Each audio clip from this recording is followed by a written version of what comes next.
Everyone, I hope आप सभी लोग अच्छे होंगे और सब अच्छा कर रहे होंगे। तो जैसे कि आप लोगों को पता है कि हमारी YouTube पे कंप्लीट DSA प्लेसमेंट सीरीज चल रही है, तो आप चाहो जाके सारी वीडियोस को देख लो। यहाँ पे पूरे एक एक वीडियो में मैंने एक एक टॉपिक कवर करा है, जैसे कि फ्लो चार्ट के होते हैं, फ्लो चार्ट के क्वेश्चंस, ऑपरेटर्स क्या है, कंसेप्ट ऑफ इफिल्स। तो आज हम आगे की न्यू वीडियो देख रहे होंगे। तो आज हम यहाँ पे एक नया टॉपिक सीख रहे होंगे। वो टॉपिक होगा हमारा बाइनरी से डेसिमल में कोई चीज़ हमें कन्वर्ट करनी है तो वो कैसे करें, और अगर हमें कोई चीज़ डेसिमल से बाइनरी में कन्वर्ट करनी है तो वो कैसे करें। हालांकि ये कोई रिलेटेड टॉपिक, रिलेटेड नहीं मतलब ये डायरेक्ट नहीं पूछा जाता, बट कहीं ना इसका छोटा से छोटा पार्ट आ ही जाता है, तो हम इसको भी स्किप नहीं करेंगे। हम यहाँ पे सीख रहे होंगे कि बाइनरी टू डेसिमल कैसे होता है और डेसिमल टू बाइनरी। बाइनरी यानी कि ऑफकोर्स 0 और 1 हमें पता है कि जो हमारे लैपटॉप वगैरह कंप्यूटर होते हैं उसको सिर्फ 0 और 1 समझ में आ रहे होते हैं। तो अगर हमें कोई भी इनपुट ऐसे दे रखा हो लाइक 0 1 0 1, तो उसको अगर हमारे डेसिमल नंबर क्या होगा हमें वो फाइंड कर रहे होंगे आज। ठीक है, तो चलिए अब हम डायरेक्ट इसको कोड में करके देखते हैं कि बेसिकली कैसे निकल रहा होगा कैसे नहीं। ठीक है, तो ऑलरेडी हमने यहाँ पे लिख रखी है हमारी हेडर फाइल, और वो अब हम अपना इंट मेन जो होता है हमारा, ठीक है, यस। तो अब हमें पता है कि ऑफ कोर्स हमें किस में कन्वर्ट करना है, हमें कन्वर्ट करना है बाइनरी टू डेसिमल। ठीक है, तो बाइनरी टू डेसिमल करना है यानी कि हमें बाइनरी में इनपुट, कोई यूजर हमें कोई इनपुट देगा तो हम इनपुट इसका पहले से एक वेरिएबल की तरह स्टोर करवा लेते हैं। ठीक है, करवा लिया।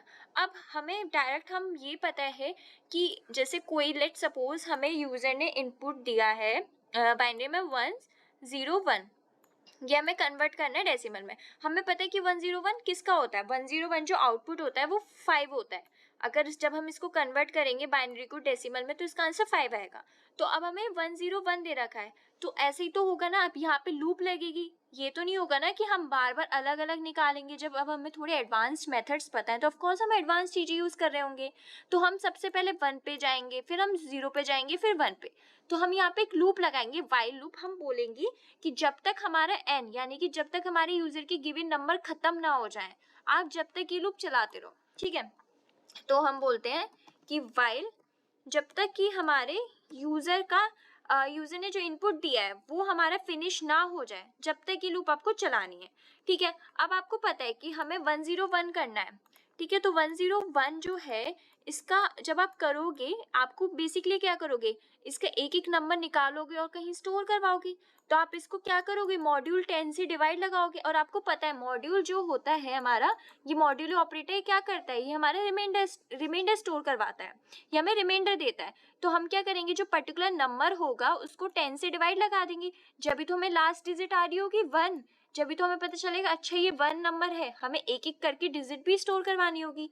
ठीक है, तो हम बोल देते हैं इसको एक बोल देते हैं लास्ट डिजिट।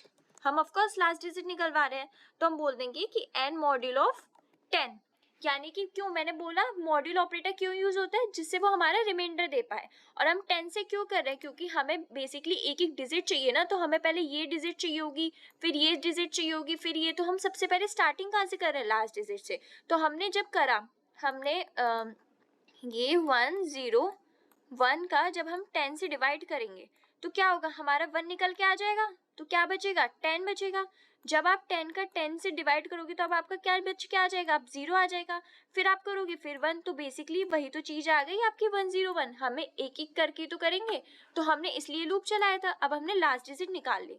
अब जब हमारा ये जो आंसर आएगा ये भी तो कहीं ना कहीं स्टोर होगा, तो हम स्टोर के लिए बना ले रहे हैं आंसर नाम का एक वेरिएबल कि हमारा इंट आंसर है। ठीक है, तो अब हमने क्या करा कि आंसर में आंसर करवाया प्लस लास्ट डिजिट, जो भी हमारा आंसर तो इनिशियली में 0 है। सॉरी, मैंने आपको इधर स्टार्टिंग इसको 0 करना भूल गई। ठीक है, क्योंकि हमारा आंसर तो कुछ है नहीं, तो आंसर 0 है। Answer plus last digit into power. अब आप सोचेंगे ये मैंने पावर क्यों लिखी। हमारा जो भी होता है बाइनरी टू डेसिमल, हमें पता है कि बाइनरी की क्या पावर होती है, 2 होती है। डेसिमल की क्या होती है, 10 होती है। तो हमारी जो इनिशियली हम जो स्टार्टिंग करेंगे वो हमारी पावर 1 होगी, क्योंकि पावर 1 से तो हमें बेसिकली पावर को इनिशिएट करना है। तो हमारा जो पावर 1 से कुछ फर्क तो पड़ेगा नहीं। यहाँ पे आंसर आपका 0 था, तब 0 + 1 हुआ, 1 × 1, तो आंसर तो 1 ही स्टोर हो गया। ठीक है, फिर आपने क्या करा, आपने बोला कि पावर को पावर इंटू 2 कर दो। 2 क्यों करा? क्योंकि आप कन्वर्ट कर रहे हो बाइनरी टू डेसिमल, और बाइनरी की पावर क्या होती है? 2। आप जिसको कन्वर्ट कर रहे होते हैं ना बाइनरी टू डेसिमल, उसकी पावर लगती है। क्यों? क्योंकि आपने क्या करा, आपने ये लास्ट नंबर निकाल दिया 1, उसके बाद आप क्या कर रहे हो, उसकी पावर से मल्टीप्लाई करोगे। यही तो होता था, जब उसकी पावर से मल्टीप्लाई करोगे जब तो आपको एक डेसिमल वैल्यू आएगी। ठीक है, तो हम वही वाली चीज कर रहे हैं, पावर इंटू 2। फिर आप क्या बोल रहे हो कि जब आपने एक ऑलरेडी यहाँ पे लास्ट वाली निकाल दी, अब आप बोल रहे हो कि n को आगे बढ़ा दो। ये तो आपको पता होगा, ऑलरेडी मैं पहले वाली वीडियो में डिस्कस कर चुकी हूँ। जब हमारा ये सब हो गया है तो हमने बोला कि फाइनली हमारा सी आउट आंसर कर दो, हमने बोला। ठीक है, तो हम रन करके देखते हैं कि क्या आ रहा है क्या नहीं आ रहा। हम यहाँ पे वही इनपुट देंगे जो हमने पीछे समझ रहे थे, 101, और आंसर देखो 5 आ रहा है, और ये होता भी 5 का ही है। ठीक है, तो हमारा जो ये पूरा कोड था, हमने जो करा ये जो बिल्कुल ठीक था। हमने क्या करा, हमने यूजर से स्टार्टिंग में इनपुट ले लिया। ठीक है, हमने पहले एक लूप चलाई, जब बोला कि ये पूरी लूप जब तक चलती रहेगी जब तक कि हमारे यूजर से जितने भी हमने नंबर लिए हैं वो खत्म ना हो जाए। हमने नंबर स्टोर करने के लिए मॉड्यूल ऑपरेटर का यूज करा, 10 से डिवाइड लगाया। ठीक है, क्यों? क्योंकि आप कन्वर्ट कर रहे हो बाइनरी टू डेसिमल। ठीक है, इसलिए आपने लास्ट नंबर ले लिया। अब लास्ट नंबर भी तो कहीं ना कहीं स्टोर होगा, तो फिर आपने इंट आंसर का एक वेरिएबल बनाया कि 0 से आपने स्टार्टिंग कर दी। आपने उसमें लास्ट डिजिट को स्टोर करवा दिया इनटू पावर। पावर क्यों? क्योंकि आप बाइनरी टू डेसिमल कर रहे हो, डेसिमल टू बाइनरी पावर तो होती है, पर आप यहाँ पे किस में कर रहे हो, बाइनरी टू डेसिमल, तो बाइनरी की पावर लगेगी। आपने पावर से मल्टीप्लाई किया और स्टार्टिंग की पावर 1 है, चाहे कुछ भी नंबर हो इसमें कुछ घंटा फर्क नहीं पड़ेगा। फिर आपने पावर का क्या करा, पावर इंटू पावर का आपने उससे मल्टीप्लाई करवा दिया 2 से। ठीक है, और आपने एक नंबर आगे भेज दिया कि बोला कि अब हमारी ये वाली तो होगी, अब इसको एक नंबर आगे इनिशिएट कर दो।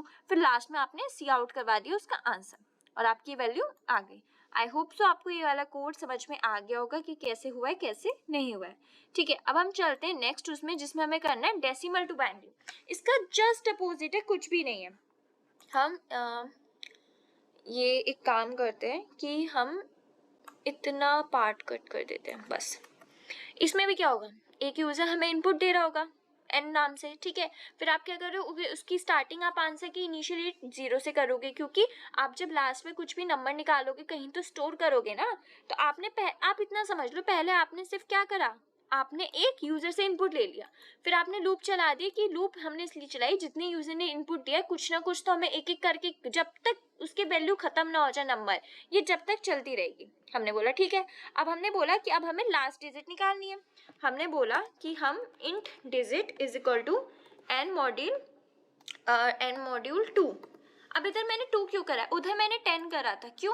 क्योंकि हम बाइनरी से डेसिमल में जा रहे थे ना, हमें लास्ट वैल्यू डेसिमल में कन्वर्ट करना है इसलिए। और इधर हमें किस में कन्वर्ट करना है, इधर हमें कन्वर्ट करना है बाइनरी में, तो 2।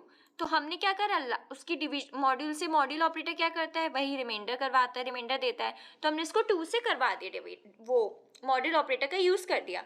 अब हमने बोला कि जब हमारे ये काम तो हो गया, अब हमें ये डिजिट भी तो कहीं ना कहीं स्टोर करवानी होगी, तो हमने बोला कि हम इसको आंसर में ही स्टोर करवा दे रहे हैं।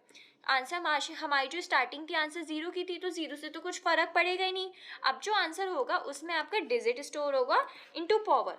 पावर भी क्या है, 1, कुछ फर्क नहीं पड़ेगा इससे। ठीक है, हमने बोला फिर तुम पावर को क्या कर दो, पावर इंटू 10, क्योंकि अब आप किस में कन्वर्ट कर रहे हो, अब आप कन्वर्ट कर रहे हो डेसिमल टू बाइनरी, तो पावर तो डेसिमल की कितनी होती है, 10 होती है।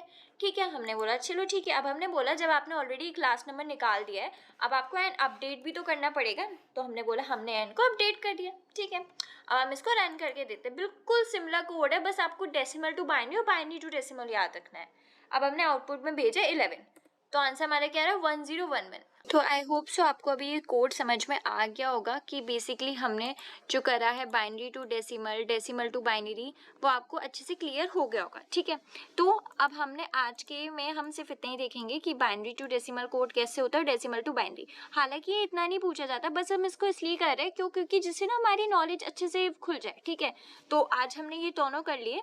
अब हम अपने नेक्स्ट वीडियो में हम कर रहे होंगे लीड कोड के कुछ क्वेश्चंस जो कि काफ़ी अच्छे लेवल के हैं। ठीक है, तो हम नेक्स्ट जो वीडियो होगी हमारी लीड कोड के क्वेश्चंस की होगी। आई होप आपको आज की वीडियो अच्छी लगी और समझ में आ गई हो। अगर कुछ डाउट हो तो आप कमेंट सेक्शन में पूछना। Till then keep learning, keep exploring.